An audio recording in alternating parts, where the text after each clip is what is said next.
Welcome to the NewsHour. Tensions remain high in the Middle East tonight as we wait to see if Israel responds to Iran's barrage of drones and missiles over the weekend. President Biden said while the U.S. commitment to Israel is unwavering, the administration would not support a retaliatory strike. That's right, Jeff. And another country hoping for more U.S. support is Ukraine.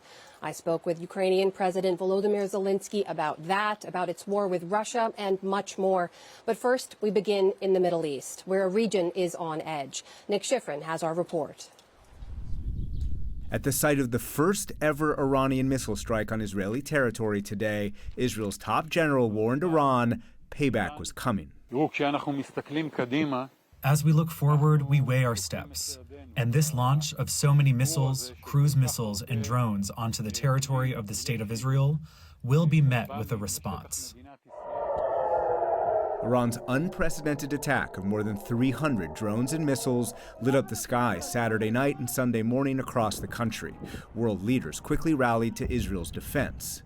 But following U.S. officials urging Israel not to respond to Iran militarily, today a unified European message of restraint. French President Emmanuel Macron. We are going to try to convince Israel that we should not respond by escalating. German Foreign Minister Annalena Baerbock. Israel has won thanks to its strong air defenses. This defensive victory must now be ensured diplomatically. And British Foreign Secretary David Cameron. So our hope is that there won't be a retaliatory response. Israel says it blocked Iran's ballistic missiles thanks in part to its air defense system Arrow 3 built to counter Iranian threats. They also got lucky. 2 U.S. officials confirmed that half of Iran's more than 100 ballistic missiles failed in flight. Israel's success was also the product of a defensive coalition. When the strikes from Iran and Iranian-backed proxies in Iraq, Syria, and Yemen began, the U.S. had already made agreements with Arab states, including Jordan and Saudi Arabia.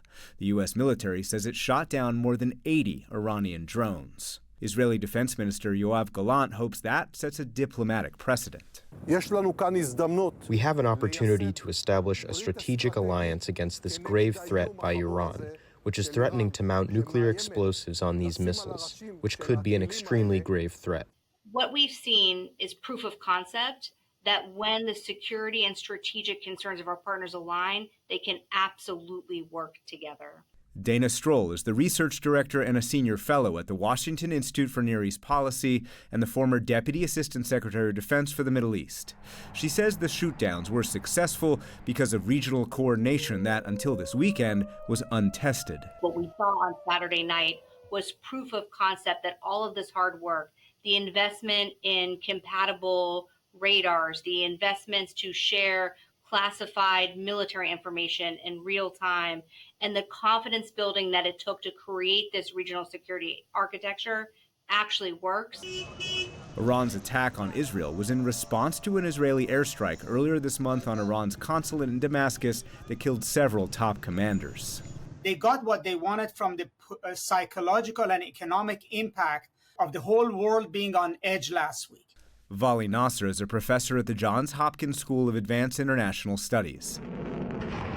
He says even though the attacks failed militarily, Iran hopes they prevent future Israeli attacks. Iran's hope is that what happened last week will make everybody, particularly Europeans and Americans, think we don't want to be there again in a week. So that would put pressure on Israel, and that pressure is exactly the kind of deterrence that Iran was looking for. So it's mainly political gain rather than military gain. But right now, while the world urges restraint, the decision of what to do next is Israel's. For the PBS NewsHour, I'm Nick Schifrin.